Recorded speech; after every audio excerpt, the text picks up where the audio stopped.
Oh, sorry not. Sorry snowflakes, we in the warehouse now. Here comes Sven, stepping through the door. First round fighter, been knocked down before. Bad luck follows him like a shadow and a cloud. Tequila in his water bottle, rum to keep him proud. He wraps his hands up slow, laces up his boots. Trains with legends chasing glory at the roots. But when the bell rings out, the floor comes up to meet him every single time. But that boy just won't quit believing. Sven, the journeyman still standing. Even when he's falling, boy, he keeps on landing. First round's just a warm up, that's what Sven will say. Pour another shot of tequila, it'll be okay. Now when he sees Juan, Herb, and TJ in the room, his feet start running faster than his mouth goes boom, boom, boom. He's got the words already, had them planned out for a week, but his legs say go and his lips forget to speak. He trips over his tongue, does a shuffle and a spin. By the time he finds his voice, the conversation's done again. But give him 2 more rounds and 3 more shots of rum to tell you his whole life story till your ears go numb. And Sven, the journeyman's still standing. Even when he's falling, boy, he keeps on landing. First round just a warm up, that's what Sven will say. Pour another shot of tequila, it'll be okay. Now Sven's got a microphone, he's sitting in the chair. Warehouse 15's rolling, got nothing but time to spare. Juan and Herb and TJ got the headphones on tonight. 15 rounds of talking about the sweet science of the fight. The warehouse doors swing open and the red light starts to glow. Sven walks in half nervous, tequila running slow. They hit record at midnight, rum sitting on the table. Sven says, I got stories, boys say tell them if you're able. Yeah.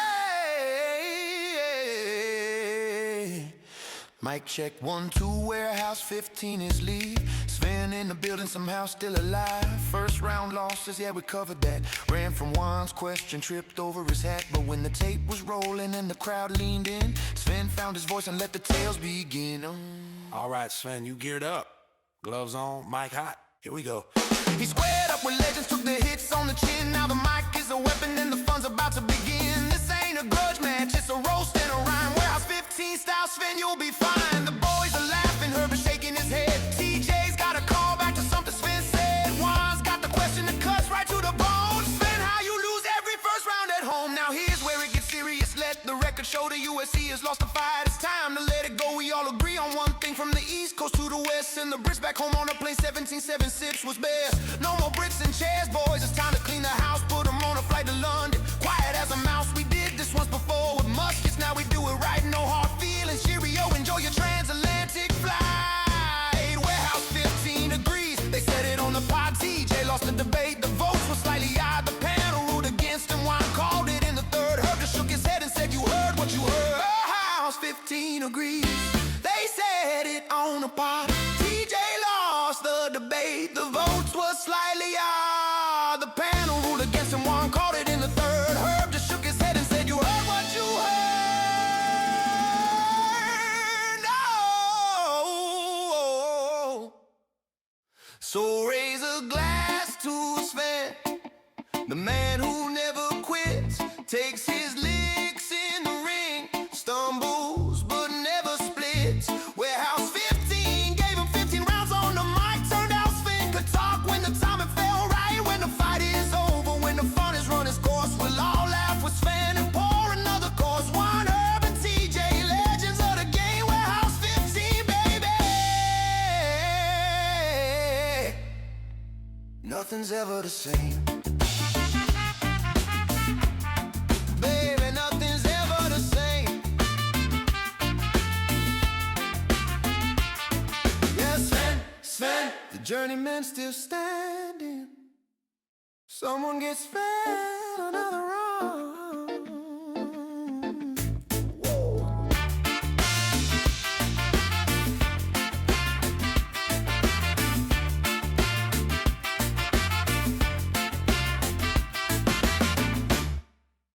Record to the club. Welcome to the warehouse 15 plus 15, because it was 15 plus another 15 plus another 15. We have a special guest today. I would black out his video so he could come on, but as much trouble as he had getting on, I don't want to get him off to get on. So this has been the Warehouse 15. We're out. Good night. Oh, no, I'm sorry. We're just starting. TJ's got to go to bed soon. He's already snuggled up in his little Smurf costume. He's got his mood lighting on. Are you doing the red light therapy or the blue light therapy? Blue light therapy. All right, there we for the go. Coach gangsters. Moreno, how are you?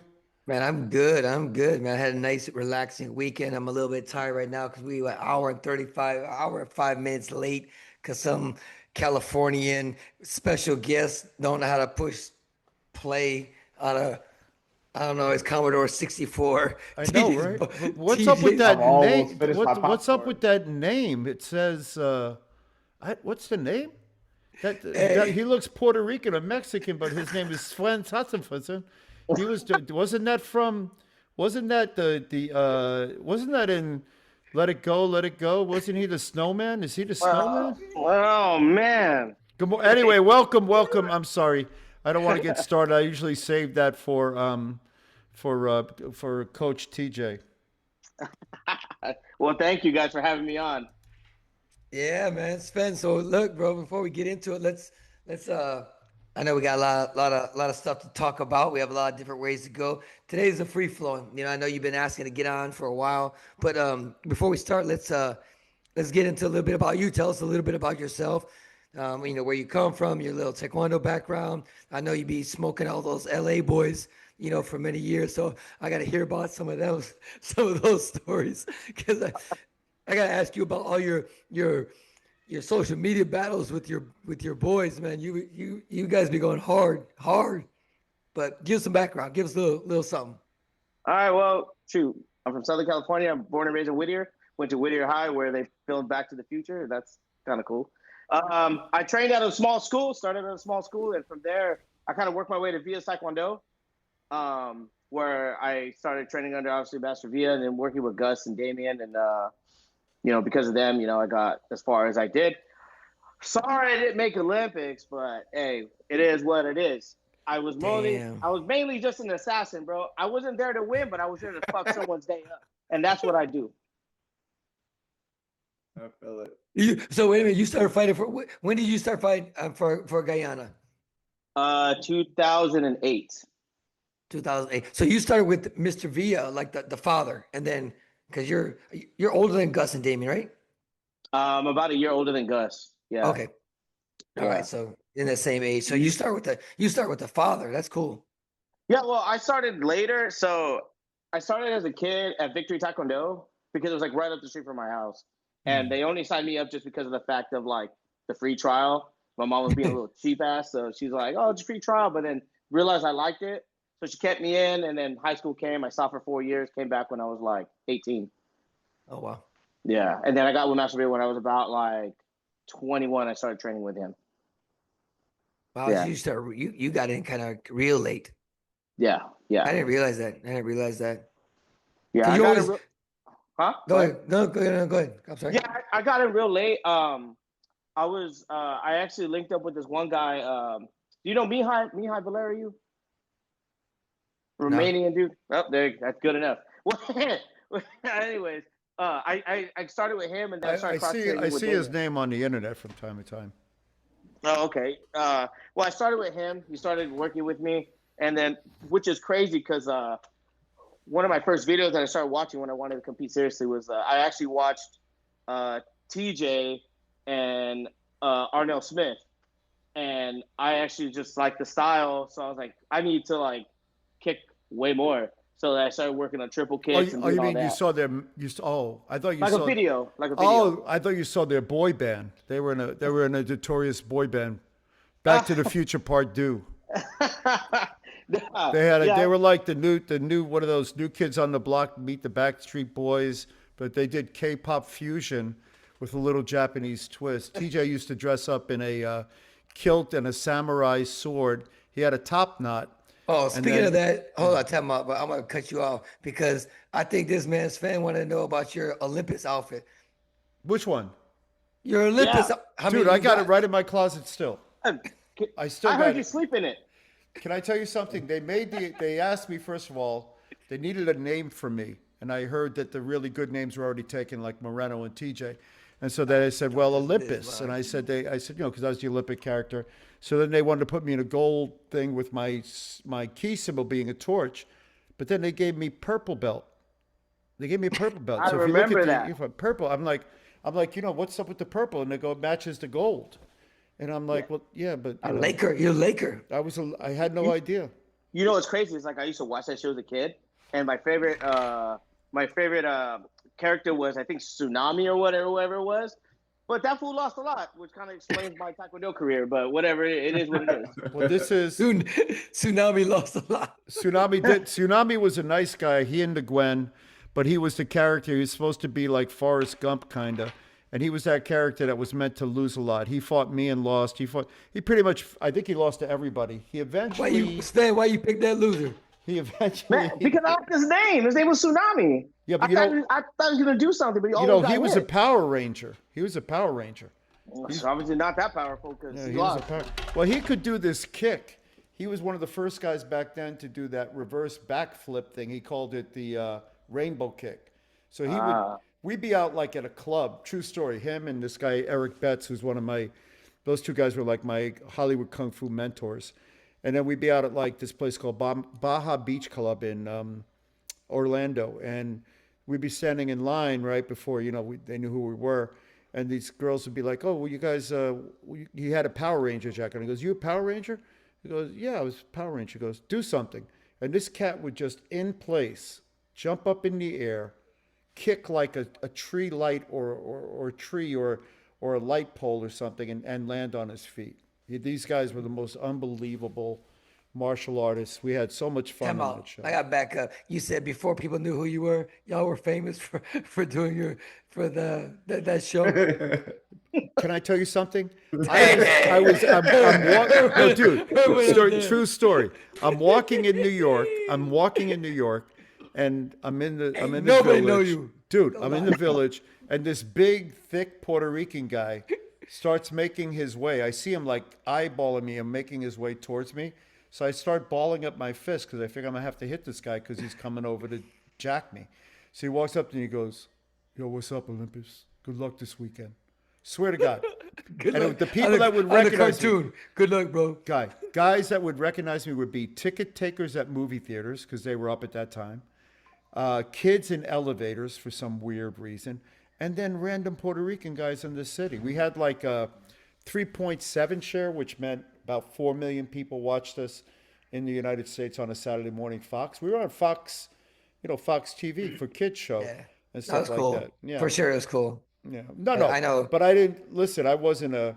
Why'd you send Power Sven one Ranger. of those? Send one of your little action figures, man. Dude, Yeah, let's go. You know who didn't recognize me? Because whenever these action figures would come out, I go to Toys R Us and I'd buy them all. So I'd go into Toys R Us and I'd buy like 50 of them because I wanted wanted there to be a run on my action figures. So I was doing a lot of seminars. So every city I went to, I'd go buy my action figure. I'd go up to Toys R Us counter. I'd take out a checkbook, right? This is back in the day when they take checks. Checkbook. And they go, "Can I see your driver's license?" And I'd hold up my action figure. They go, "Doesn't look like you." But anyway, true story. But I had a ton of these things, but they did get the muscles right. So if you take a look at it, You crazy. anyway. But I did have my patented kick right there. And then it's got TJ's patent move. This is TJ's patent move. Master Herb's like the Ric Flair of Taekwondo. Oh my gosh. Yo, I was thinking when we told you we were gonna come on the podcast. Do you remember when we did that NCTA Collegiate Pan Am Region Tournament? It was like USA, Canada. You were there with Guyana and then Korea. You remember the Korea team? Pan Am. Yes, I swear to you. You remember? I remember. In Berkeley, yeah, they had us out there. It was USA team, Canada team. He was fighting for Guyana, and they had the Korean team there too. All in the same tournament for the Pan Am. How did the Pan Ams get Korean there? So they let us fight our one fight with the country, and then whoever won that fight would have to go fight Korea. I got you. It was so random. I beat USA. I'm good. Ooh. Did you win that match? Of course Did I you win won. that match? It's Jason Huang. Who What the you fight? fuck? Jason Huang. I thought he beat you.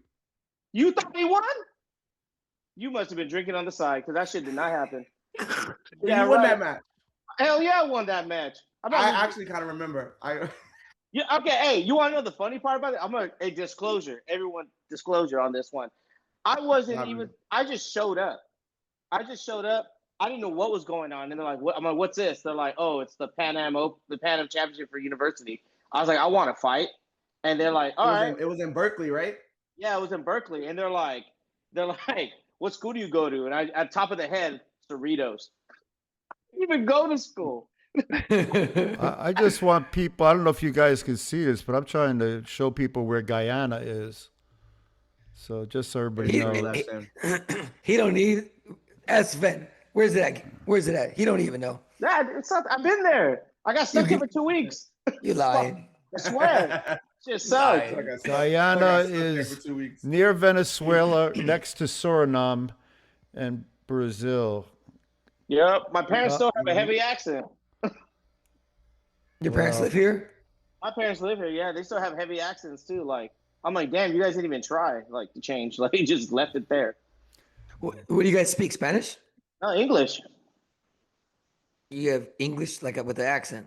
It's like Trinidad. Okay, okay. Yeah, but we're better than them. Ooh. This guy said we're better than them. Yeah. Well, tell us But- about the Sven. When did you get the Sven? Where did that come from? So my mom, when she was a teenager, she went to boarding school in Germany, and then she grew up in Germany. So my mom speaks Spanish, German, and English. And then so the Sven came from, which is totally crazy because obviously I think Master Moreno was there when I fought Daniel Elkowitz, and when you hear Sven Lorrimer's coming out to fight, you're expecting a blonde dude, and you just got little old me, you know. I was like, sorry guys. It's so funny. But I came to ruin the party. That was all I came to do, and I did what I had to do. Well, that's Ruin good the that party. you got to fight for Guyana. That's how long did you do that for? I did that until 2016, so about 8 years. Oh, that's a long time. Yes, sir. Yeah. Yes, sir. Yeah. You know, after the last Olympic trials, I just didn't have it in me no more. It took everything out of me, and I said, you know what? It's time to focus on my life. I was just dating my girlfriend, who is my wife now, and just kind of said, you know what? After this tournament, I'll get my shit together, and I did. Like, what You got a happened? couple kids too, right? I got 2 boys. I got Zion and Sakai. Sir, Nice. they're crazy. They're crazy. They're crazy. You know, I want to start Sakai in Taekwondo, but Vias is so far. I don't trust any other school. Right now, my son is Zion's going to like this school called KTI in Rancho Cucamonga. And my wife's like, let's sign him up. I'm like, absolutely not. Not doing it. Sorry. I'm just not wasting my time. You know, he can stick to soccer. You know what I mean? So, if How old are anything, they? Zion is 7. He'll be 8 this year, and Zakai's 2. Okay. Oh, nice. Yeah, done. No more kids. That's Well, it. why do you think they're crazy? Look at your ass. You're crazy always. Shit, dude. They outdo me, man. I'm exhausted half the time. I purposely go to bed at 7 p.m. just so I can avoid them. So I can avoid them. That's peak hour. That's peak hour. No, That's but funny. other than that, I came here to talk shit, guys. So first of all, Master Herb, agree with me here, and TJ, let's get rid of Pumse. That shit is trash. You know, I'm just I've gonna never say it. been. We had a joke. You know, Pumse was for people that couldn't fight, and that pretty much holds true. And then the second was Pumse was something you do when you were injured. But in my school growing up, we had an hour and a half class, and the first 45 minutes was literally going up and down the floor doing down blocks and whatever. So I got to a point, especially when I got more rank, I didn't show up for that part of the class. Once I got black belt, I just came to the fighting class, which would make everybody really angry because they'd be You all never. wanting- I know. You never did Pumse? Me? Sven? Oh, you Me? know? No. LA Open champion, baby. Oh, nice. Hey, that's what I'm talking about. So why you hating? Why you hating? Because so that's it. Because it hasn't been good after me. That's why. That just sucks. You were the Talking epitome, about- huh? Yes, I set the bar so high, no one could ever reach it. Yeah, when we were younger, we used to do that. We had to do Pumse too at like nationals and stuff. But Well, Yeah. I No, most no. I recently think you had to should make a do it a comeback. lot. I had to do it a lot because I was doing, I had to take my 9th Dan test, and I was being judged. If you can see behind me, that was the group that judged me, and I had to do my Grand Master test and get my 9th Dan. So I learned all the Pumses again and practiced them so that I would be proficient and I- what- sufficient. What I hate about all that stuff is like that's what it's come down to nowadays. Like if you want to become a seventh, eighth, ninth degree, they're judging you on your pomse. It's crazy. Not like and I don't expect like again. Let's say I'm way older and I'm gonna be a ninth degree. Maybe I can't jump up and do kicks and break 30 bricks, but like, come on, that's what we're doing now. I mean, you're judging my pomse. It used That's to crazy. be so. We had the same problem when we took over the USAT Taekwondo coaching program because they had gifted so many people imaginary coaching certificates Jobs? and all this stuff. Yeah, and so we just came in and we said, listen, we're going to set the new standard. Everybody's got to go through the program. It made a lot of people angry. So I get what they're trying to do because so many Koreans.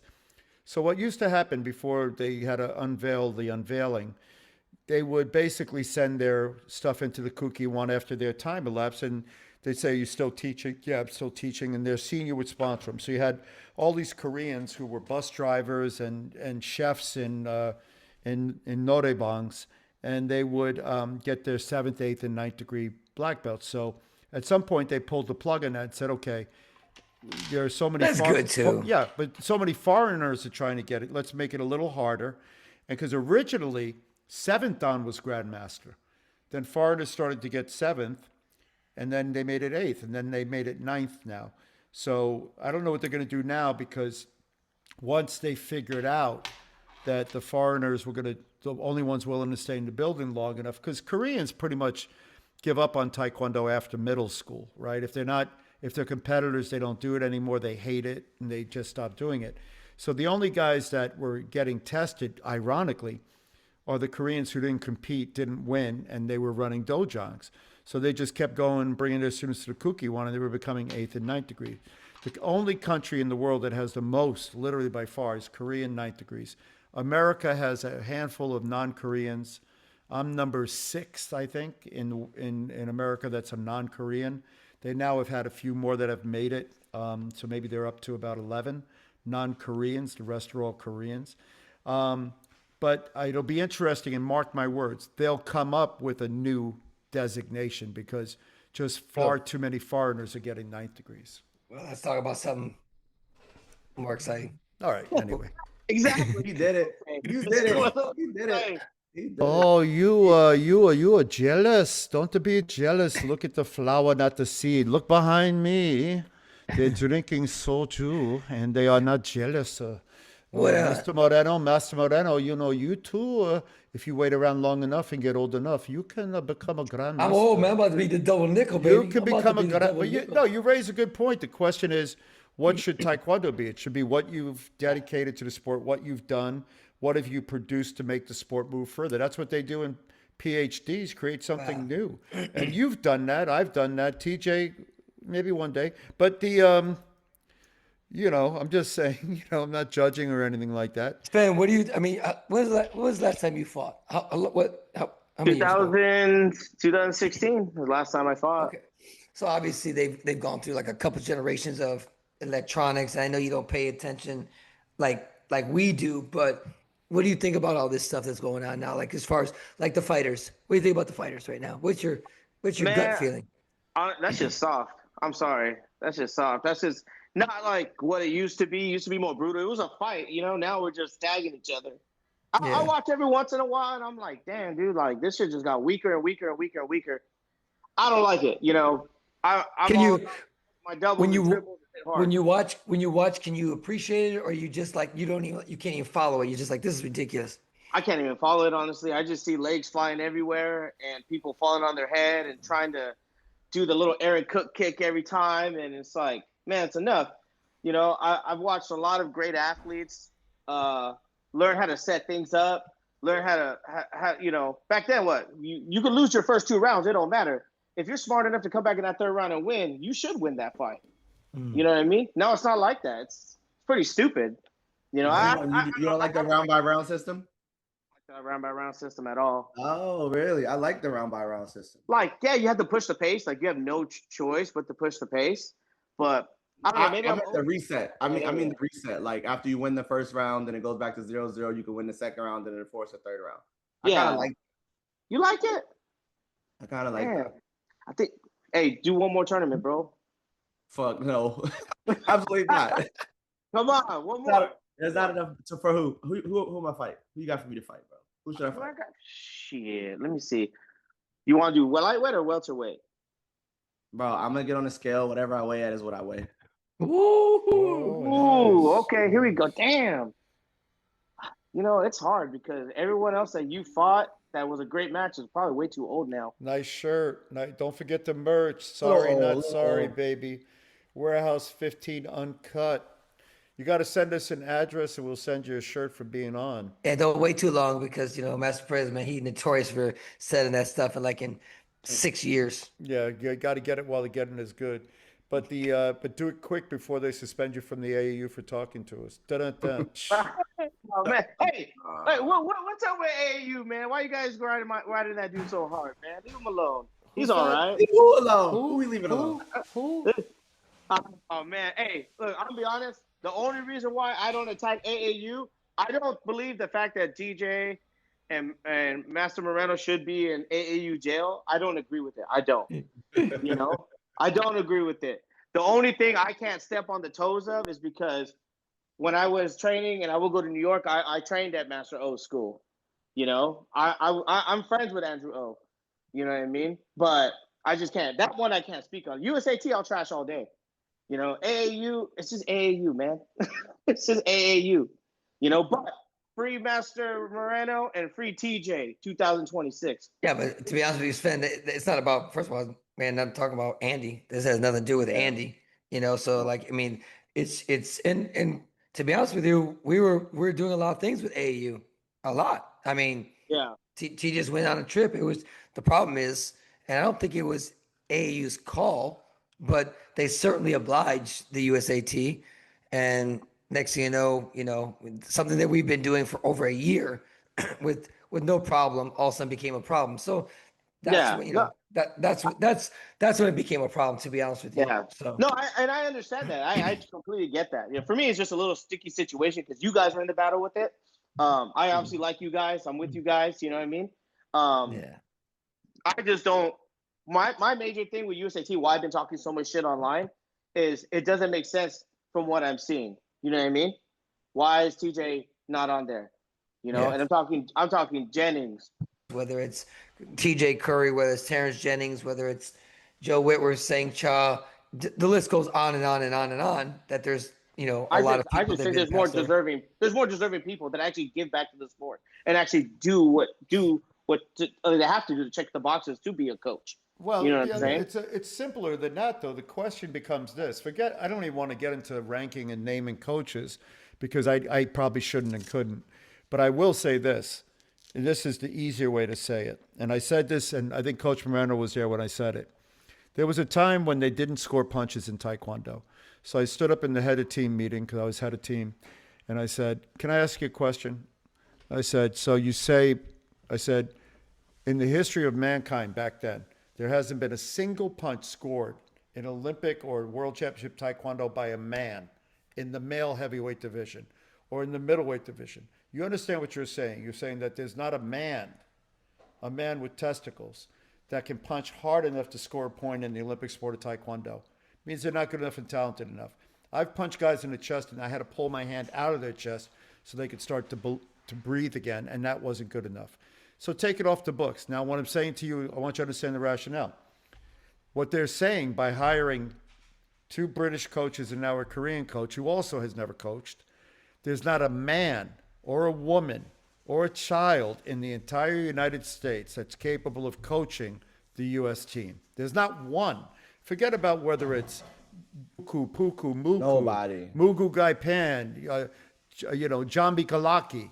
It doesn't matter. There's not a single American male, domestic or otherwise, Sven, Willie, Wonka, whoever, that is capable of coaching Olympic Taekwondo. They have to go outside the country, despite the fact that they brought in 2 Schleichmasters. And those 2 idiots were supposed to be developing coaches for the 8 years. And they brought in the hand boys, the bag carrying boys, the latest of which is Steve Lumden. And Lumden can't coach. And That's the best we have. And they're telling them, oh, guys, you're not ready yet. They're doing the Korean thing. Oh, I'm sorry, you're not ready. When you're ready, we'll let you know. You just don't understand enough. So let's go find somebody else. We're going to find a child, a man child who competed, who's never coached, has no history of coaching, so he couldn't have success or failure. So I'll ask you, why do you think people cheer for this? What? Like I don't. I watch the online. I see. They like K-pop. He looks like a K-pop star. They like K-pop and they watch K-pop Demon Hunters or whatever the hell it is. Sven, they you were love all talking things about Korean. everybody wants to get be a fanboy. They want their picture. Honestly, they want their picture. And I saw her like my comment when I saw that. I said that online. Yeah. They want a picture, and that's straight up. Honestly, my personal opinion: get rid of the Brits, get rid of Lambden, put someone else who's more worthy, and let Daehoon Lee collaborate with him. That's how you build people. That's how you get it going. You don't just put a Band-Aid over and say this guy's gonna fix it, because obviously Paul Green. I guess my issue is I don't feel like they never claimed they needed to be fixed, and now we're fixing it. What are we fixing? And because I know, like you said, I know you've been watching and paying attention to all this stuff, but like, what in your eyes, what's happening? Are we bringing in a new coach to adjust the system? What are we doing? What are we doing? They're doing, it's the Epstein files. It's the Epstein files. Look over here. Don't look over here. In other words, if you bring in a new, this is from the Jay Warwick playbook. He gave me this. This is Jay Warwick, by the way, who's got some skeletons in his closet, which I won't bring up here. But this is the Jay Warwick playbook. It's the CEO story. When you hire a new CEO, the old CEO on the way out gives him some advice. He says, listen, the new CEO says, can you give me some advice? He says, well, and Jay told me the story. I'm not joking with you. He says, I wrote 3 letters. I put them in your drawer. When you get in trouble, open the first one. When you get in trouble, open the second one. When you get in trouble the third time, open the third one. So sure enough, he says, that's it. He goes, yeah. So he goes, works for a while. After a few months, he gets in trouble, opens the first letter. He says, blame it on your predecessor. Starting to sound familiar? Tell him you need more time. Okay. Does it for a while, gets in trouble again, opens the second letter. It says, tell him it's worse than you thought. We need more money. Works for a while. Gets to the third letter because he gets in trouble again. It opens it up, and what does it say? Write 3 letters. It's time, brother. Write 3 letters, Jay. It's time. You can't keep doing the Epstein files on us, brother. Can't keep hiring the latest thing that you think is going to distract us from the truth. At the end of this thing today, I have an idea, which I'll share with everybody at this point. But it's time for Jay Warwick and Steve McNally and whatever the rest of their names are, green, brown, pink, and blue, the reservoir, fake dogs. Time for you to write 3 letters because it's time for you to see you. I mean, but I'll give this to you two guys down there, So you asked, like, are we trying to fix something? Are we adding to something? I mean, what do you guys think? Nah, what it is you ever see that commercial where that water tank is leaking and they put a piece of tape over it and it fixes it? That's what they think they're doing. That shit does not work. I'm telling you right now. Those guys were supposed to give results and they're not doing it. We have a bronze medalist right here. Right here. Why can't he do it? Why can't he coach? Why is he not there? Why is Paige McPherson not there? They've made sure every person that's with someone that can actually get them further than they can or is just as far as they can are pushed out of the equation. It's either you win in their room or you don't win at all. They don't want you to win unless you're in their room. They can't afford for you to win unless you're in their room. You know, the ironic thing is the TJ, and you know this, Sven, I don't know if you realize this, like 3 of their big stars have all kind of come through our program. Yeah. It's crazy. And you know what I'm saying? For as much as they can't stand me or TJ or Peak or whatever, but there's three of their big people, and I want to, like, it's not the kids' fault, you know what I'm saying? Like, because I like the kids and they're good people, and but it's funny that, to your point, we must be doing something right because you want our athletes, and just one of them was there for 2 months and went to the Worlds and got a medal, and he was he was being coached by TJ. Since I've been working with Brazil for the last couple of years, grew up in Miami. Everything was great. Everything is fine. But the kid had financial problems, and they told him that they would fix all that kind of stuff. And now we're going to see what happens. And it's funny because TJ said this a few times that, like when coaches want to grab somebody, but it's really not the right time. It seems like it's the right time, but there's still so much that they're trying to learn. And when you rip them out of that learning environment and throw them into that room, I don't want to say they're not ready for it, but you're taking them too early. And then if you can't develop them, that's when they all fall off. Because you look at the history of, you know, and I think we've talked about this at many times, you know, on this podcast about some of these athletes that have gone there and they've been pretty good talent, and just what happened to them? Where did they go? You know? Yeah. Like honestly, I back in 2013, I thought when they brought Master Patrice in, I thought that was great. I thought that was a great move. That guy is so crazy and so passionate and knows his stuff. And USAT treated him like shit. Yeah. They I treated him beg. Listen, like he shit. he took my. I thought I was getting a raise. I went to the Olympics with 2 athletes and got 2 medals. I'm like, dude, like, but so new CEO comes in, cleans the slate, blah blah blah, and brings in Patrice. Of course, I wasn't happy. I was shocked because his name wasn't even on the radar. But whatever, he comes in. It took me all of a year. We became good friends. I mean, I begged the guy. I begged the guy not to leave because you're right. They started treating him bad, blah, blah, blah, blah, blah, and here we are.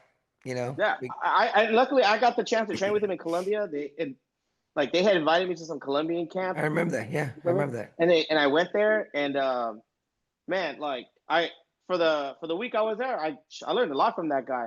You know, even Nia, like I moved around with Nia. It's hard to talk to her because I don't know where her head's at. But even when I moved around with her, she taught me a lot. Like you learn from these things, and you have these athletes that are right there that can train, can coach, but then you bring British guys in, you bring a Korean guy in. You know, I'll tell you a backstory. When TJ and like Chase Graham were trying to get on the national team staff, they were promising them the world. Oh shit, man! Like we're gonna make you coach and whatever. Hey, sorry, we ain't got no money. Kick rocks. But now they got money. They Where's got that money? money. You know what's sad about like, you know, Curry's situation is that he put 2 people in the national team this year. You know, and like if that's your boy, that's your guy. Like why wouldn't you Tell me about it. You would think that you would be like, man, come on. now we can use you. Now it makes sense. It should be the easy way, right? It should be like, oh, okay, now like it's justifiable. But again, we're talking about things being justified and justifiable in any decisions they make.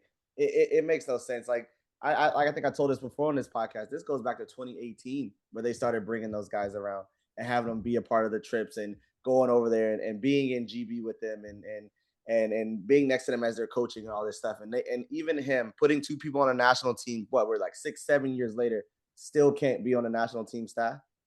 Yeah. You can't make, again, I just wanted it to make it make sense. I can't.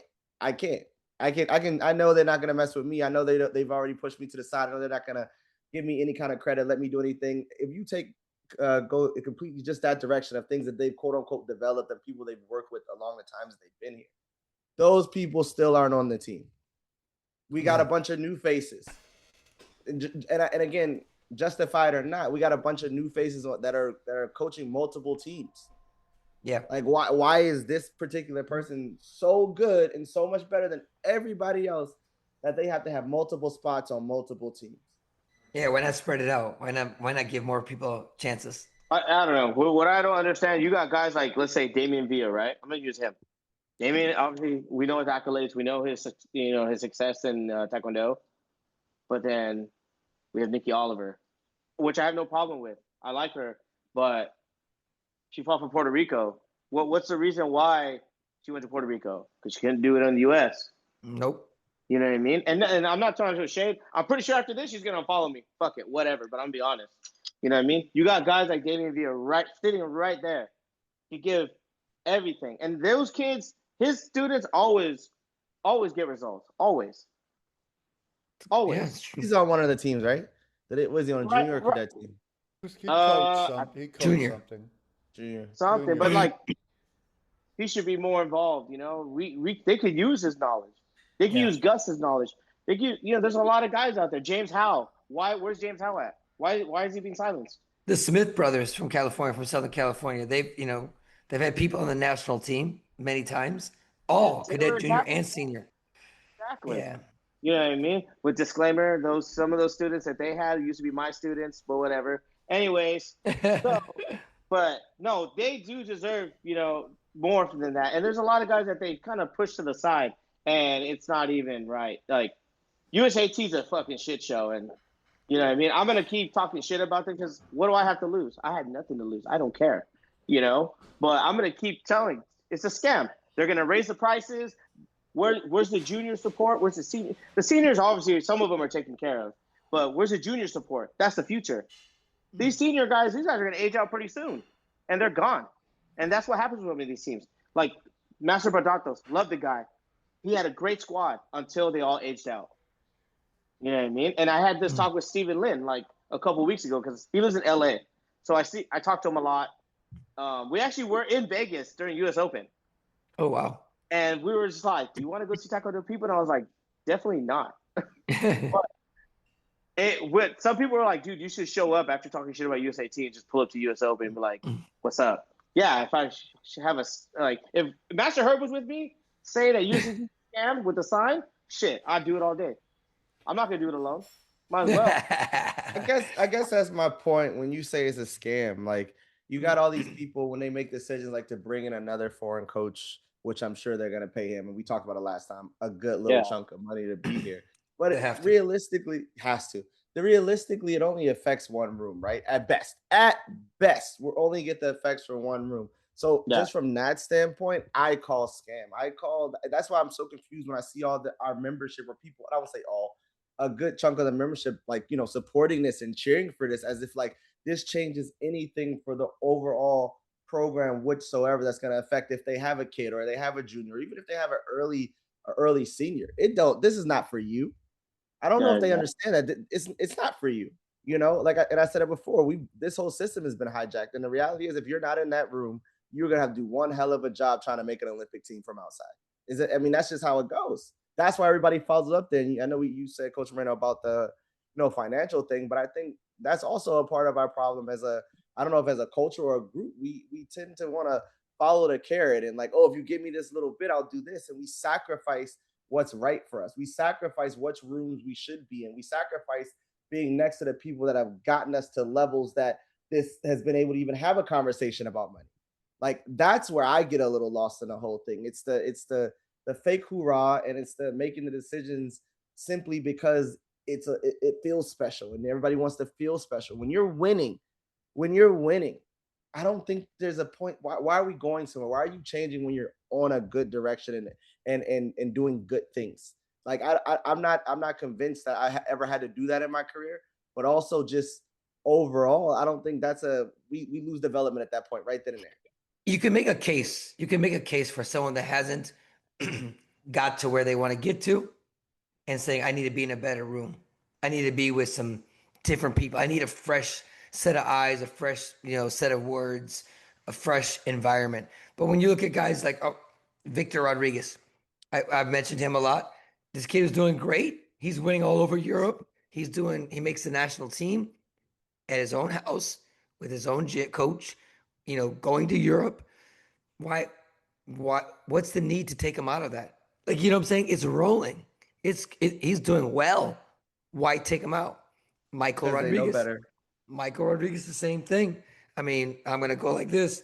You got an Olympic athlete, an Olympic coach with medalists, people that, made Olympians for Mexico and helped with Brazil. Like, okay, I'm not good enough. I'm not good enough to keep that kid in my room. You got to take him away and put him in the other room. I don't know. We're going to see. I like the kid so much. Of course, I want to see him successful, but when you see some of the things that has transpired, it makes you wonder if it can happen for that kid, if it can happen for Victor. I hope it can, but we don't know. We don't know. It's crazy. Yeah. Yeah, that to me is the scam part. I'm always confused when I just see people cheering and celebrating or congratulating and like, things that I'm sure like they feel like we do. They don't really believe in it. They don't really know what it means for the program as a whole. It doesn't mean anything for the program as a whole. You know, we spent more money from the membership to go pay for another coach to come here. And meanwhile, we're attempting to send our junior team to a trip and with no funding, cadets with no funding. Like it just doesn't make any sense. If you're gonna fix the system, fix the support first. This guy's not gonna come and just be the junior team coach, is he? Is like we don't run a system where we have that much contact with you. It has to No, just for be, the you know what I room. mean? It's just for the room. For the room. What's crazy for me is the room is not that big. It's not that filled, and A you already lot have of two big. coaches. Yes, that's my point. You got a lot of people there. Like you had to pay X amount of dollars for another one, for one that doesn't speak, the language too well. Yeah, It's- like put it this way, like I remember collegiate team used to every other year would be funded, right? I think it was like 2000. When was Texas A&M, TJ? Was that 2006? 7? That was probably 7. I think 7 or 7. 8. 7 That's sounds around 7. that's the 6. only one I went to, and I actually did go to college in that time. It's the only one I went to. I actually showed up, and that was the last time it was funded. Why is that shit not funded no more? Why are juniors not funded? That used to be I funded by the USOC. The university games and stuff used to be a yeah. big deal. Now what? We Now I went got to on long fundraise. trips for that. I got to fundraise to get to the tournament. Well, I fucking fundraise to get to the team trial or the actual tournament. Like it's crazy. That's why I think personally, like even the collegiate team, the talent has gone down. I used to watch the collegiate team, and that shit was hard to get on. I remember I showed Yes. up. I got Brian Gallagher and all kinds of crazy guys in my division, and I'm like, damn, this is killer's row. Now you show up, and I was like, man, where did this guy come from? Like, I don't even understand how this happened. It's kind of embarrassing, and that's what we have to show. The collegiate program used to be huge in the U.S. Like it's so funny. I always talk to my wife Nat about that, and she's like, they don't have that same system in Canada. It wasn't the same. They didn't push people. But I remember that was like one of our targets. You made the junior team, and your next goal was to make the collegiate team. Like Yeah. that was a part of the process, and it kind of just naturally always happened that way because you probably weren't good enough or ready to go make the senior national team because we had layers on layers on layers. But that collegiate team was tough to make. It sure was tough. was. It sure What- was. Where's Master Herb? Did he fall asleep?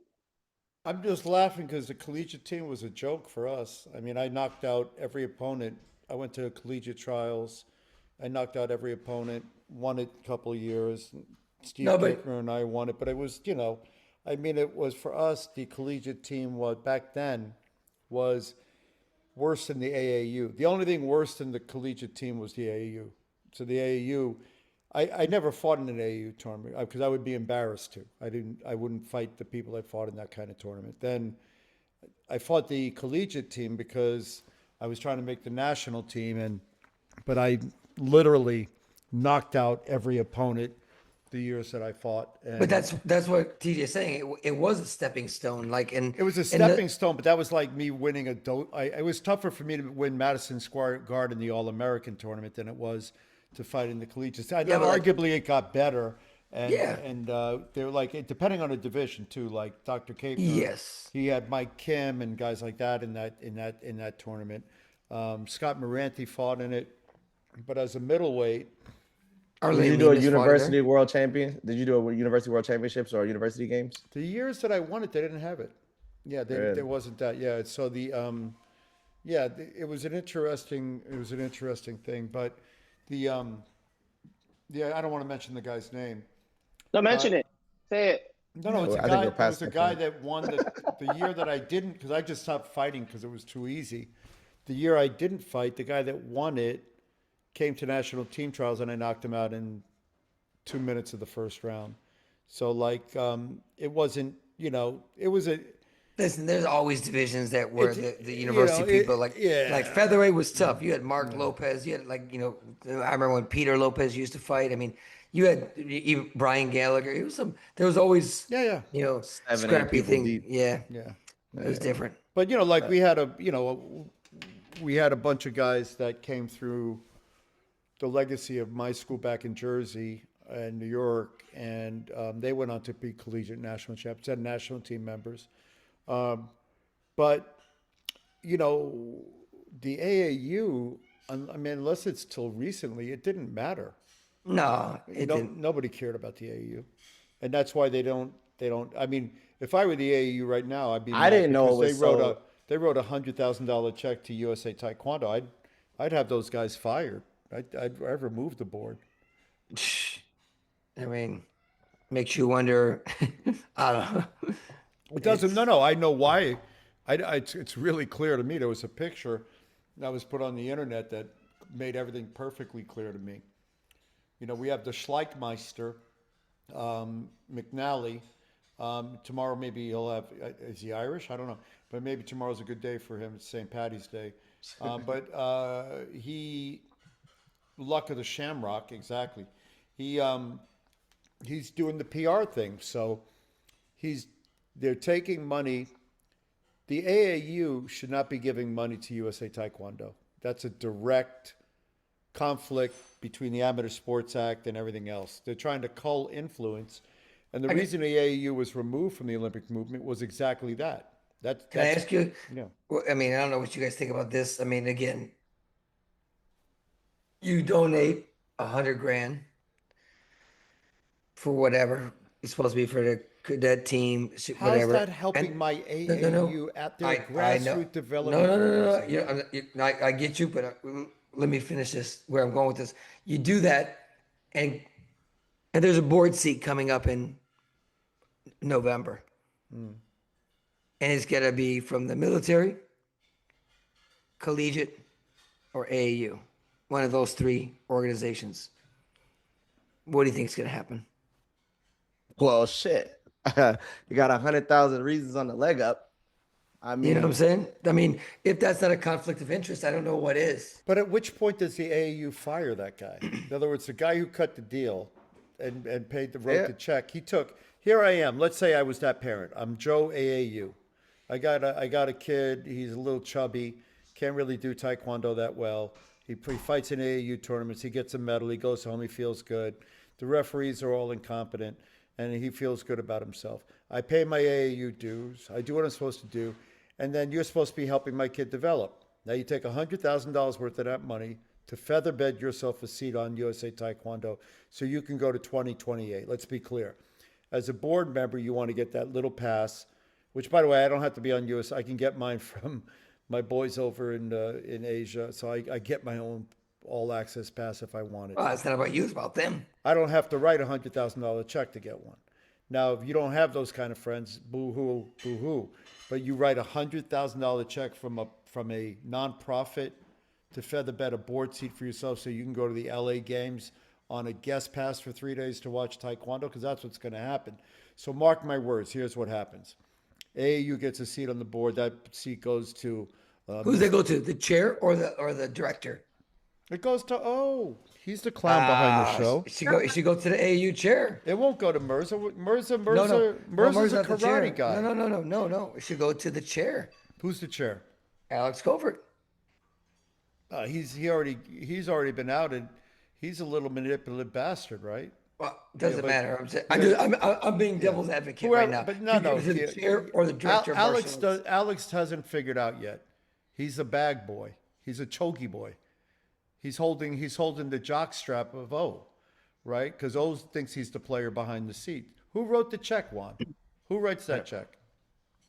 Who's in charge of writing that I check? still don't even know how it's possible. Like it's like the craziest thing ever, and it's just public knowledge is even crazier. I mean, I've heard it from so many different people, and like rumors are rumors, but these are coming from people that know what's going on the inside, and like they see it. It's just an insane. One of the first things that you grand. learn, one of the first things you learn as a board member, elected official, whatever it is, and I've been all of those, a bunch of organizations.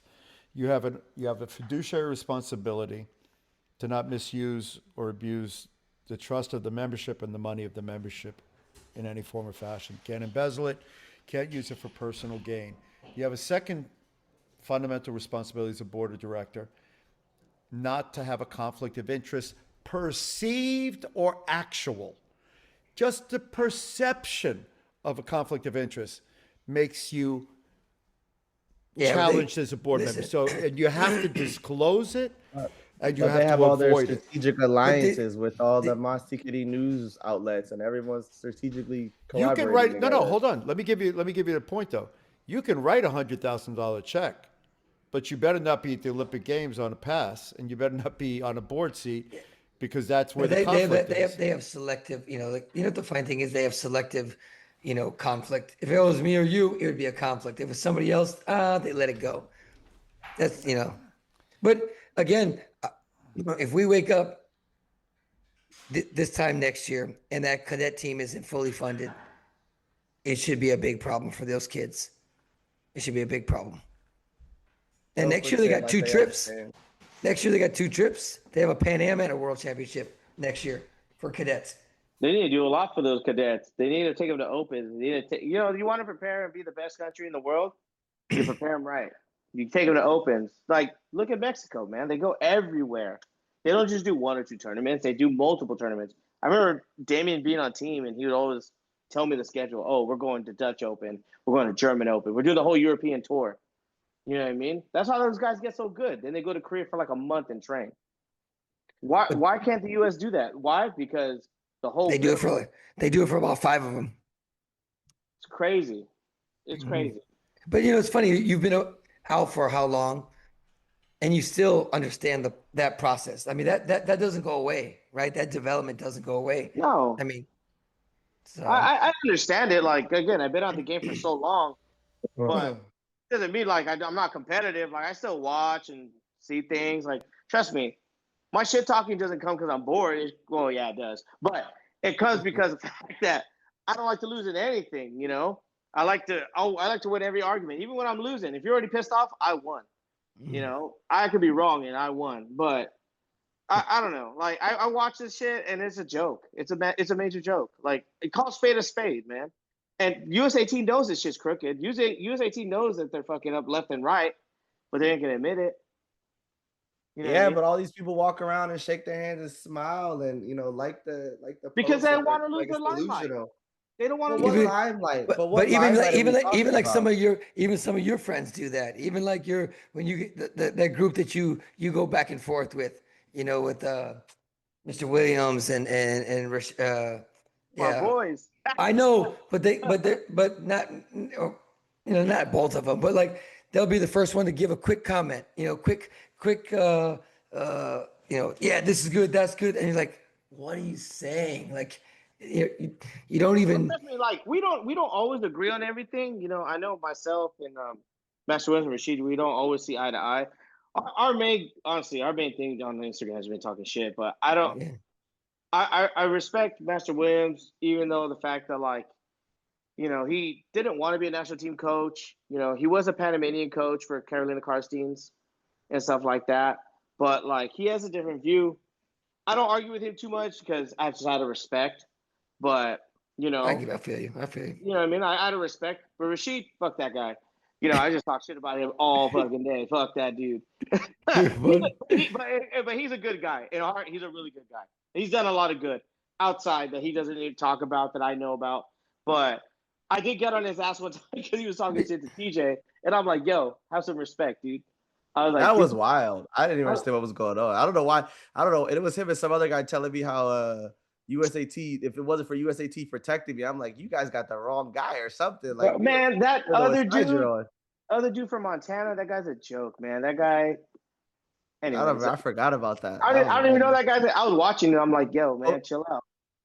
Nah, yeah. So many people came up to me and apologized to me afterwards for that guy. I was so confused. I have no idea. I was way out of left field, but for me, Rashid, he says a lot of right things, but sometimes we don't see eye to eye things. And I get his way of thinking sometimes, but sometimes I'm like, yo, step back. But that other guy had no reason to speaking, whoever that guy was. Yeah. But how are you guys all friends? How are you how good friends with Rashid? Honestly, it's funny because I've ran into Rashid multiple times at tournaments and stuff. We talk, we say hello. Randomly, just online, we just start talking shit to each other, and that shit just really. And he doesn't get hurt by the things I say. The only thing we don't mention is wife and kids, and that's it. But everything else goes. But it just did you guys have that conversation? You're like, all right, man, we can talk shit, but no wife and kids. No, it's just never. I think we just mutually agreed, without even talking about it. I think he realized he could say whatever he wants about me. I think one time this dude posted on the internet asking if I'm still selling drugs to today's youth, and I'm like, yo, what are you doing? like he's just crazy, but he's a good dude. Like I remember one time, and I'm gonna disclaim this. And I know he doesn't want to brag about it. He said for his birthday he wanted to help someone out for his birthday and give $2,000. And I have a friend that's a single mom. She's been a single mom. She's 18. She struggles sometimes, and he actually gave her $2,000 to help pay her rent. Oh, Like I said, Rashid, I say he's a piece of shit. He's actually not, but who was that? Who was that? So I don't even know if you know this because back in the day when he used to train with Greg Tubbs, there was Rashid and another guy. TJ, you know Williams That was Jackson. William Jackson. yeah, that's Will Jackson. Will Jackson, yeah. Will Jackson. He was in Miami with us. Oh my God, how do Yeah. I forget that? Will Jackson. But That's my those dude. two, and there was one other guy too, another a taller kid, a lankier kid. Fuck. Yeah. But I anyway, Rashid and Will, they used to come to all my seminars when I would be in Texas. So well mannered, so polite, so humble, work hard, work with everybody. So I knew them from back then, but then when I saw all this stuff blow up online with you guys, I was like, damn, these guys are funny, man. You know what? We ain't got. It's all fun and games. Right now he's on Ramadan. That's why he's not even online. So I told him, like, I talked to him on the phone, like, I'm gonna talk shit about you because, you know what I mean? No, but he's a good guy. He means well. Those guys mean well. Like, He's got a good business, right? He's got a good business. yeah, he actually knew nothing about that. Like, he was working for somebody and did research and made his own business. It's crazy. Good You for know him. what I mean? So that guy, he does a lot. He's a good dad. He's just, he's a single dad, but he has full custody of his son. He does a great job. He's always posting his son. So I Cool. respect him for that. He's a good guy. What does Will do right now? Do you know, TJ? No, I don't. No, Man, I haven't seen him for a minute. Good Will guys. kind of just went ghost. He's a good guy too. He's another good guy. Smart guy too. Smart guy. He's my dude. He's my dude. Yeah, Will's super cool. I remember he used to date this girl from out here, and I would see him from time to time. And I'd be out here on vacation. He's like, "Can we train?" I'm like, "No, I'm not training with you right now. Like, I'm drinking. Leave me alone." I saw you beefing with Damien. He said he whooped you up. He said he gapped you 2 times you fought. That's true. You know why? Because that shit was ring. that shit was ring rules. In the street, I beat his ass. I don't give a shit about the ring. Like, that shit's fake. It's like social media. It don't exist. I'm just telling you right now. I don't give a shit about that. If you didn't knock me out, it don't count.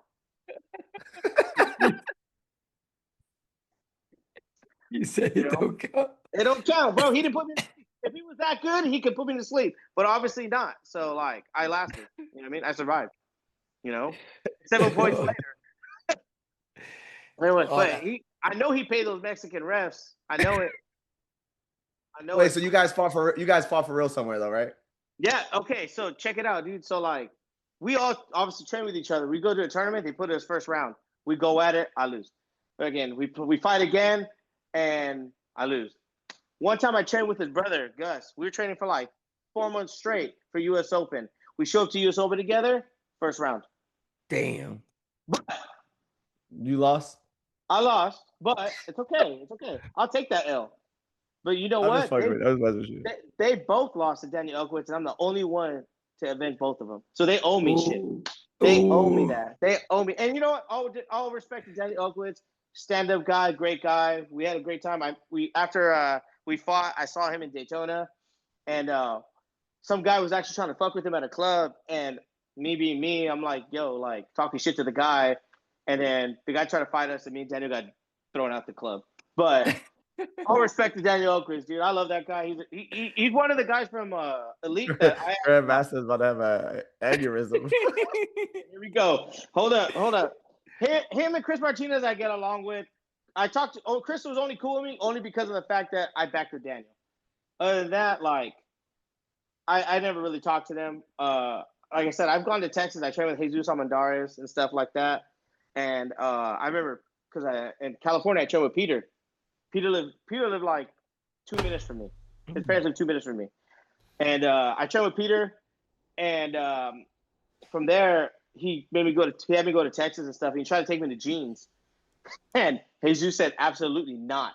He is not going there. And Peter's like, why? He's like, Mark's gonna try to hurt him, and they're like, and Steven, so Sven's not going with you. So technically, Jesus Almendarez, another good guy. Yeah. Protecting me from that. Yeah, dude. I like those 3 guys. Oh man, dude, Jesus, the way you saw him fight in fights is the way he was in practice, punching me in the face and everything. Like it's a fight, bro, and I'm like, I'm getting mad, but I know I can't do nothing about it because he's an actual boxer. So I was, and from that point, I was cooked. I'm not gonna win that fight. I accepted defeat. In the 2000 Olympics, he was a training partner, and I don't know what boxer they gave me. Boxers were sponsored by Jordan, and so I got some Jordan boxing shoes. And Jesus was like, he boxes, and he was like, he couldn't believe it. So I gave them to him. He was so happy. He always tells me, I still got them. Some nice, cool, like Team USA Michael Jordan boxing shoes. Pretty cool. Yeah, when I trained with him for 2013 World Championships for, I think it was Puebla, he was training with this boxer. I can't remember his name. His name was something Diaz, but the nickname was Baby Bull. And personal trainer. And I was training with him and his personal trainer like every single day. And those guys do Stairmaster like no other. Like that's all they did was Stairmaster. That's how I made Finn weight one time, the only time, and never again. Obviously. How much you weigh? Don't worry about it. Enough for my wife to love me. Ooh. Hey, I like the answer. I like the answer. Hey, enough for my wife to love me. That's it. I tell you this. You would never, ever see me in another Taekwondo fight ever again. But if I'm with you hanging out at the bar, if you need some help, I'm always there.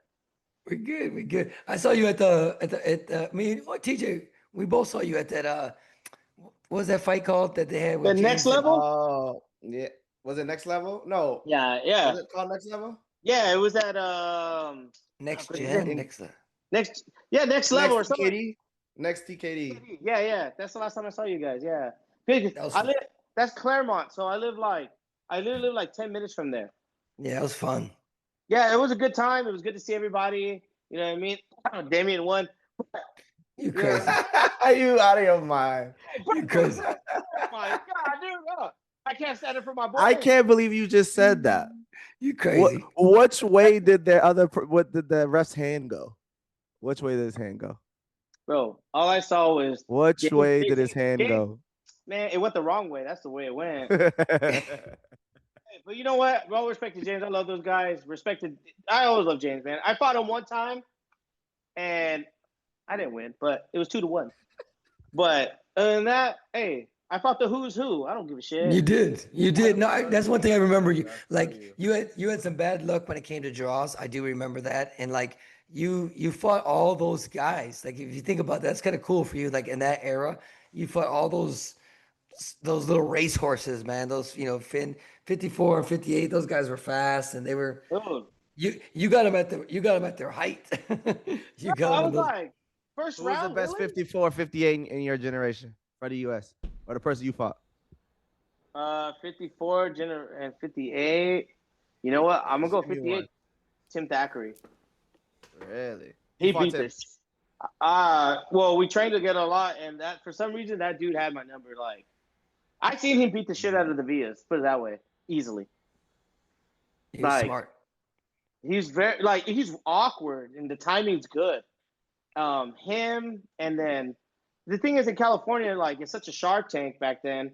Like, I would even Luis Reyes. You know what I mean? I know he hasn't won nothing big, but that guy big brothered me so much. I gotta give respect to Luis Reyes. I love Luis Reyes.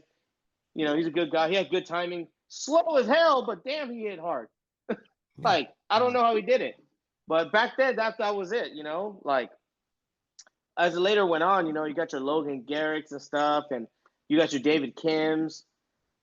David's a good guy. I went to Columbia with him. I remember I was in the same bracket as him, but they put all the juniors on one side and they kept all the seniors on the other side. So they saved your guys from me because I was ready to kill. But you had Daniel Elquist, you had Jason Torres, again, like you just mentioned, David Kim. You had the Tim Thackeray's, you had Luis Reyes, you had Elkowitz. You guys, there's some people. It was hard back then, honestly, it was really hard back then. And my luck of the draw, I always got the shitty draw. You know what I mean? My first world championship in 2009, I fought Philip Reyes, and we're in Denmark. Oh, Denmark, you yeah. know, and I froze up. And I tell you this right now, like any open, you send me to an open, I do great because I don't give a shit. I'm eating McDonald's the way before weigh-ins, and I'm fucking fighting Bantam. I'm not fighting Fly. You know, and I do great. And then I show the World Championships. I actually try, eat healthy. First round out. Yeah, it's tough. Just never worked out for me, but I'm okay with it, right? So, but it's okay because I don't. Master Herb's a fan of me now. He loves me. I do. I have nothing but love, mad love. Yeah, I'm gonna show up to your school, and next time I'm gonna show up. You know, we'll do this live on time. You know what I mean? Bring a chest protector. First of all, Wait. Hold on. Let's go there. Oh, What? oh, oh. Dude, what? You need that? I don't need it. Let's go. I didn't train with a chest protector. Juan knows I'm back. Back in the day, we kicked each other. We had to wear chest protectors later, but Peter Bardatos can tell you the stories of how we did what we did. But no, I don't wear chest protectors unless we have to. But we double up when we train with them. I'm always down for a spar. You know, I got nothing else to do. I'm know? old, man, but I still spar. But I know about that left leg. You think I don't know about that? I start with I'm up to 5-year-olds now. I'm working my way back up. 5-year-old girls I spar. well, that's okay because Sven's only as tall as a 5-year-old, so it's okay. Well, I'll pay money. And apparently, he don't want to tell you how much he weighs. So Hey, enough for my wife to love me. Like there's nothing wrong with enjoying your life once you're done. You've done the dance at a very high level, and you should be proud of that accomplishment. And then it's important to remember it's the journey. Nico, push that all the way against the wall. This way she can't. My cat is trying to kill my guinea pig. Thank you. Oh no. It's important to remember that the journey of Taekwondo, which we all got a chance to enjoy, the journey was more important than the outcomes and medals. And I always say that because that's really what mattered. And so it doesn't matter what your medals were and your other thing, but in certain circumstances, there are people that they got to remember where they sat and why. But for the most part, that's the beauty of listening to you talk about the joy you had in doing what you did at a high level and the willingness to be honest about what happened during that journey. So we have many similar stories from team days and fighting and competing and fighting each other and fighting others and the level we had. And there's one thing that's common. It sounds about all 4 of us on the phone. We did it for the right reason. We like to fight. We didn't do it for the warm-ups. When you do it for the warm-ups, it doesn't work out. You got to do it because you like to fight. And the only thing stopping you from fighting the way you want to fight is the referee. That's what's exactly. I think that's the problem right now. I mean, kind of what you said at the beginning, Sven, is it's just. I mean, I'll be the first one to protect all the athletes because I see them what they do every day. TJ, you too. We train these kids and they train hard, but the fight part of it is definitely is not there. And I don't know if it's because they can't do it. It's because the rules and the system doesn't allow it. And that's a shame because it is. It's a real shame. You know what I mean? Like I had gotten multiple kids on team. I've gotten a couple of people on senior team. You know, I had my girl Tiffany Koo, who was a junior, and during her time was nobody. You know what I mean? I was working at Master Young and Chun school. You know? And Master Young and Chun Grandmaster Young and Chun is a great person. Yeah. And he trusted me to work with his school. I kind of got forced into it, but I ended up getting one of their athletes on team, Tiffany Koo. Yeah. I got her on team. After that, I had moved schools, and I inherited Darianne Morales and her brother. Yeah, very good. And then Darianne got on team, obviously, because she was always great. And I finally got her brother to break through and finally make team twice with me. You know what I mean? Good kids. Good kids. They train hard, and I tell you right now, they come from the slums. I would go straight to their house on weekends and train them in their garage for free, just to give them work. You know what I mean? Because they were great. They would work with me if I had to get ready for a tournament. They would work with me. When I was working at, Bobby Morales. Yeah. Yeah, I was training Bobby Morales because Peter was there for a while, right? Mm-hmm. And Bobby Morales was there. Peter was there. Talisco was there. Samantha Leong was there. You know, Yeah, that's a good group. Taylor. We were all there. We were there. So this is when, like, remember that whole NRG team was going on? Yeah. So NRG was going on, and then like Master Morales really wanted to challenge that team, so he made the Wrecking Crew. So it was myself, Tavis Taylor, Samantha, and we would all. Tavis and Taylor were fighting at that time, right? Yeah, they were fighting at that time. So and then that's where like everything kind of grew for them. Yeah. You know, that's where Samantha got really good. You know, I remember one time I had hit this chick so hard with a push kick to her face, I thought she was gonna go out. She ate that shit and got angry and pieced me up pretty quick right after that. I was scared because I was like, I got nervous. I was like, dude, I think I broke her jaw. Yeah, she was good. Like, she was really good. She got really good. She just got caught up with the whole elite thing for a little bit, and you know, it kind of followed her a little bit, and you know, eventually she kind of simmered out. You know, that team eventually died after. You know, we all aged out. Yeah. You know, we all aged out, and that was kind of a wrap from there. You know, the one regret I do have is I never got to go train at your school because I know Tony Graff was always trying to get me to go there. He's like, Sven, why don't you come train here? I'm like, I'm not going to kick me. Tell these guys what your mom told you. Okay, check it out. So, it like, I can't remember. It was like Nationals in San Antonio, Texas, and I believe so. My mom was telling me a story that she's back in the day. I had went to Nationals. I had talked to this Hispanic guy. His name was, I think, Juan something, and I'm like, Juan Moreno, and she goes, yeah. She goes, he was just starting peak performance, and we were talking, and you know, he was saying that he would take you in, you could live with him, and you could work with him, and he'll work with you, and yeah, but your dad said no, and I was like, oh shit, like I could have been the starter of peak. I would have been TJ's captain. You know what I mean? I would have been the guy. But you know what? It's all good. I appreciate my journey. You know, Master Villa has given me everything I needed. And I've had a lot of support on the way, even from Givens, you know, stuff like that. Master Cruz and stuff. I had a lot of support after I beat, you know, after I won my fight with Elkowitz. That's when I first had my first interaction with Master Juan Moreno. And you know, it's kind of got my name out there a little bit, you know, and everyone kind of knew how crazy I was after that. Again, I'm not here to win. I'm just here just to ruin your day. You know? That's what I'm here for. My last U.S. Open, like I made it to my third fight, and Damien comes in. And he goes, "What's up? Where you at?" I'm like, "I'm on my third fight. Where you at?" He goes, "I'm out." I said, "Well, shit, man, I need to get out of here. Like, I need to go to the fucking. I'm bored as fuck. I'm not used to this. Like, I need to get up out of here.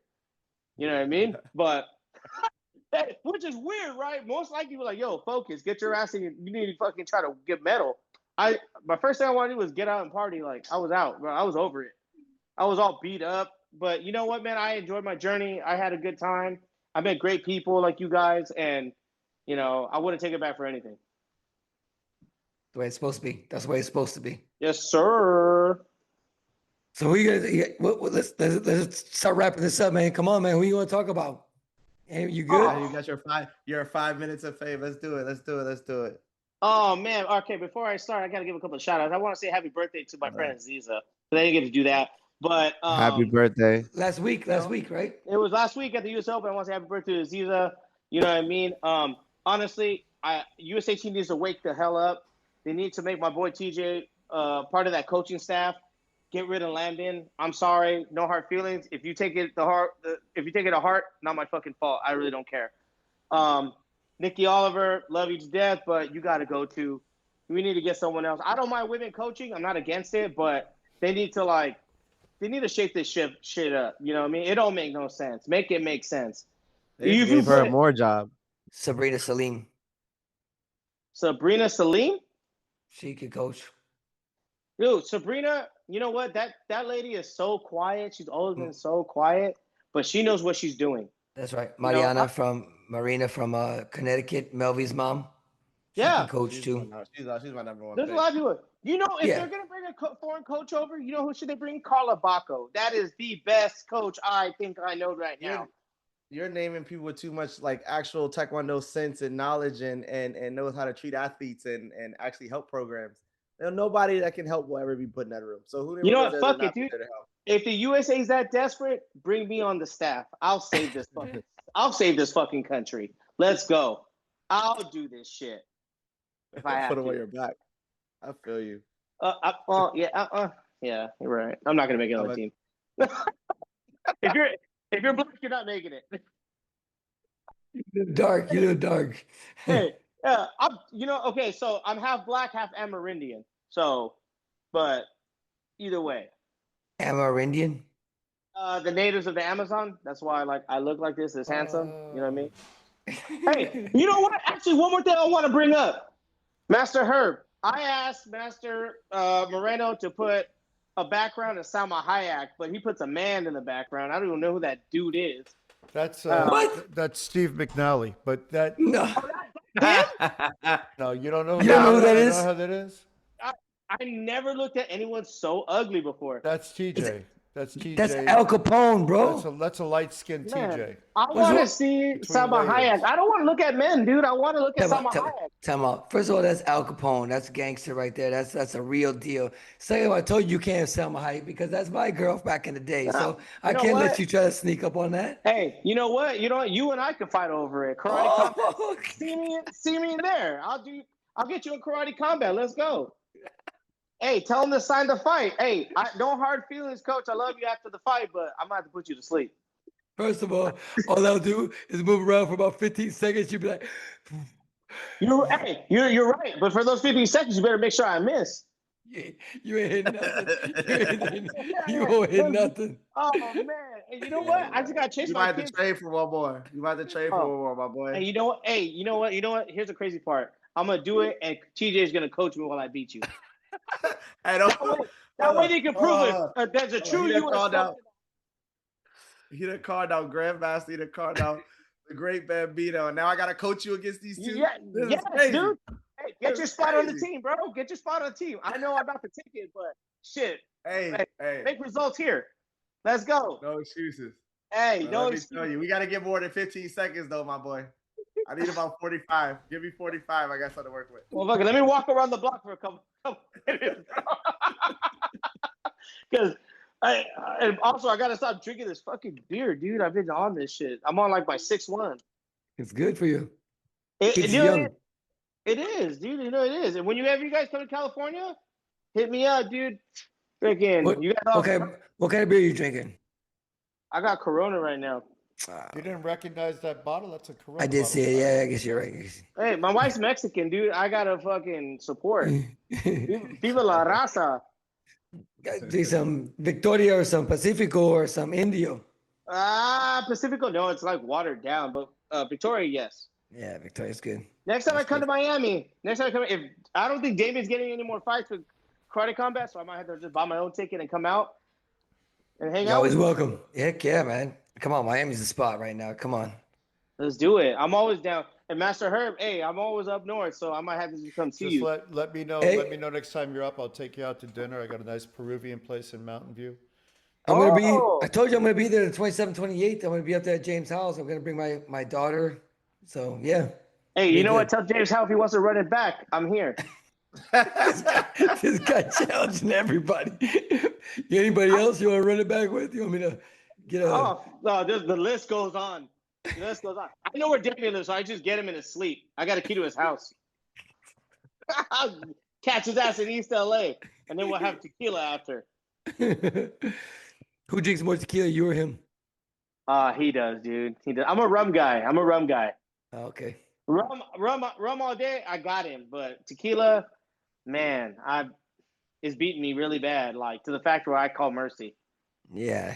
Yeah. Him and his brother could put it down. His dad could put it down. It's in their blood, bro. It's in their blood. They can do that stuff, man. It's crazy. Yeah, I figured if I got myself a Latina, it would rub off on me, but it didn't help. Is she from Mexico or from the United States? She's from the United States, but her parents from Mexico. But like, I got the one Mexican wife that don't drink at all, so it's like it sucks. So I'm like, I'm training myself. You know what I mean? But hey, whenever you guys are in Southern California, you guys are more than welcome. Come see me.